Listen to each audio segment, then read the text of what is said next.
হয়েছিল ইনশাআল্লাহ বলে, স্বাধীনতা অর্জিত হয়েছিল কোরআন সুন্নাহ বিরোধী কোনো আইন তৈরি না করার প্রত্যয় এবং কমিটমেন্টের উপর। 16 ডিসেম্বর 71 সালে মুক্তিযুদ্ধে বিজয় অর্জন করার কয়েক মাসের মধ্যেই বাংলাদেশের মানুষ প্রত্যক্ষ করল দেশের প্রায় সকল জনতার, সকল জনগণের ইচ্ছা এবং অভিপ্রায়কে বৃদ্ধাঙ্গুলি প্রদর্শন করে ভিন দেশি আরেকটি রাষ্ট্রের ইচ্ছা এবং প্রেসক্রিপশনের ভিত্তিতে বাংলাদেশের মানুষের উপর একটি সংবিধান চাপিয়ে দেওয়া হয়েছিল। নতুন একটি চেতনা তৈরি করা হয়েছিল, যেই চেতনার নাম হলো 72-এর চেতনা। 72-এর চেতনার মাধ্যমে বাংলাদেশের 71-এর মুক্তিযুদ্ধের চেতনাকে ছিনতাই করা হয়েছিল। আজ আবার 2024 সালের দ্বিতীয় স্বাধীনতার পর আমাদেরকে মনে রাখতে হবে, পতিত স্বৈরাচারী শক্তি এখনো কিন্তু তারা বসে নেই, ষড়যন্ত্র করছে বাংলাদেশের ছাত্র জনতার এই অভূতপূর্ব বিজয়কে আবার ছিনতাই করার জন্য। পতিত স্বৈরাচারী শেখ হাসিনার দোসররা প্রশাসন সহ বিভিন্ন জায়গায় ঘাপটি মেরে বসে আছে আমাদের কষ্টার্জিত রক্তের বিনিময়ে অর্জিত স্বাধীনতার এই যুদ্ধকে আবার কলুষিত করবার জন্য। সোচ্চার থাকতে হবে। শেখ হাসিনা বিগত 50 বছর পর্যন্ত রাজনীতি করেছে প্রতিশোধ গ্রহণের রাজনীতি আর বিভাজন করার রাজনীতি। শেখ হাসিনা বাংলাদেশের মানুষের কাছ থেকে 15ই আগস্ট তার পিতার হত্যাকাণ্ডের বিচার প্রতিশোধ গ্রহণ করার ঘোষণা দিয়েই রাজনীতি শুরু করেছিল। কিন্তু তার পিতা 71 সাল থেকে 75-এর 15ই আগস্ট পর্যন্ত বাংলাদেশের 30,000 মায়ের কোল খালি করে 30,000 যুবক সন্তানকে গুম খুন আর হত্যা করেছিল। সে কথা শেখ হাসিনা বেমালুম ভুলে গিয়েছিল। একতরফা প্রতিশোধ পরায়ণতার কারণে একটা মানসিক বৈকল্যের শিকার একজন মানুষের নাম শেখ হাসিনা।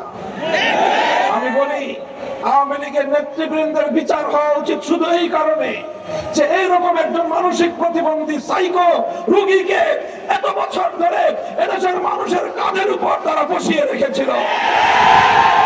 আর এই মানসিক বিকারগ্রস্ত শেখ হাসিনা অব্যাহতভাবে চেষ্টা চালিয়ে গিয়েছে বাংলাদেশকে একটি ব্যর্থ রাষ্ট্রে পরিণত করার জন্য। তার চেষ্টা ছিল, তার সাধনা ছিল বাংলাদেশের প্রধানমন্ত্রী হওয়া নয়, অন্য আরেকটি দেশের তিলকওয়ালি মুখ্যমন্ত্রী হওয়াই ছিল তার সাধনা। সংগ্রামী সাথী ও বন্ধুগণ, তাই আজ আমাদেরকে মনে রাখতে হবে, লক্ষ লক্ষ কোটি টাকা শেখ হাসিনা পাচার করেছে। একজন বিধবা নারীর এত টাকার কোনো দরকার নেই। তার 2জন সন্তান বিদেশে মোটামুটি তারা প্রতিষ্ঠিত, দেশে তাদের কিছু থাক বা না থাক। তার একটা বোন আছে, এই বোনকে নিয়ে তিনি পালিয়ে গেলেন। এত লক্ষ কোটি টাকা কেন পাচার করেছেন? নিজেদের শুধু প্রয়োজনে নয়, তার আসল ক্ষোভ হলো বাংলাদেশের মানুষের বিরুদ্ধে। এই জন্য এই দেশ থেকে প্রতিশোধ গ্রহণ করার জন্য, এই দেশটাকে তরবিহীন ঝুড়িতে পরিণত করবার জন্য, এদেশের অর্থনীতির ভিতকে ধসিয়ে দিয়ে এদেশকে একটি পরনির্ভরশীল দেশ হিসেবে পরিণত করার জন্যই মেগা মেগা প্রকল্পের নামে মেগা দুর্নীতি করে বাংলাদেশটাকে আজকে শূন্য অবস্থানে নিয়ে গিয়েছে। কাজে আমরা পরিষ্কার ভাষায় বলতে চাই, অন্তর্বর্তীকালীন সরকার হাজার হাজার নিরপরাধ মানুষের হত্যাকাণ্ডের দায়ে ধরে এনে বাংলার মাটিতে বিচারের কাঠগড়ায় দাঁড় করাতে হবে। শেখ হাসিনা এবং তার খুনি সরকার এবং তার মন্ত্রী পরিষদের সদস্য এবং প্রশাসন থেকে যারা দলীয় অন্ধ দালালি করে এদেশের মানুষের বিরুদ্ধে যুদ্ধ ঘোষণা করেছিল, বিচারের মাধ্যমে শাস্তি নিশ্চিত করতে হবে। পাচার করা লক্ষ লক্ষ টাকা বাংলাদেশে ফিরিয়ে এনে এদেশের মানুষের কল্যাণে ব্যয় করতে হবে। আওয়ামী লীগের আরেকটা রাজনীতি ছিল রাতের অন্ধকারে সংখ্যালঘু হিন্দু বৌদ্ধদের উপর কালনাগিনী হয়ে চবল মারা আর দিনের আলোতে ওঝা হয়ে থাকতে আসা। এইভাবে নাটক করে করে বাংলাদেশটাকে সাম্প্রদায়িক সংঘাতের আখড়ায় পরিণত করেছিল শেখ হাসিনা।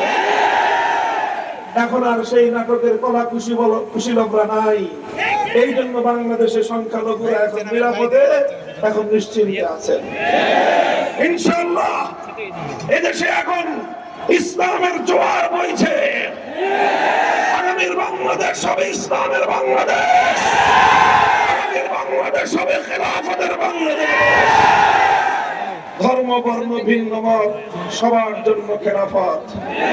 খেলাফতের ব্যবস্থায় হিন্দু সংখ্যালঘুরা, বৌদ্ধ খ্রিস্টান সংখ্যালঘুরা তাদের ধর্ম পালনের সম্পূর্ণ নিরাপত্তা ভোগ করবেন। তাদের ধর্মীয় উপাসনালয়গুলোর নিরাপত্তা নিশ্চিত করা হবে। সংখ্যালঘুদের বাসা বাড়ি এবং তাদের ব্যবসা প্রতিষ্ঠানগুলো নিরাপত্তা নিশ্চিত করতে হবে। এভাবে সকলে মিলেমিশে একটি সুন্দর বাংলাদেশ আমরা তৈরি করব ইনশাআল্লাহ। আর সেজন্য আমাদেরকে সজাগ থাকতে হবে। পতিত স্বৈরাচারী শক্তি বাংলাদেশ থেকে পালিয়ে গেছে। কোথায় গেছে? ভারত সরকার তাকে আশ্রয় দিয়েছে, দেওয়ারই কথা। কারণ 15 বছর ভারতের এজেন্ডা বাস্তবায়ন করে বাংলাদেশের বিরুদ্ধে ষড়যন্ত্র করেছে শেখ হাসিনা। আর ভারত এদেশের মানুষের কোন আকাঙ্ক্ষাকে বিপয়ে তোলে প্রতিটি জাতীয় নির্বাচনে তার সেবাদাসী শেখ হাসিনাকে বাংলাদেশের ক্ষমতার মসনদে বসিয়ে রাখবার জন্য এদেশের মানুষের ভোটের অধিকার নিয়ে ছিনিমিনি খেলেছে। সারা আন্তর্জাতিক বিশ্বের সামনে বাংলাদেশকে ছোট করে রাখবার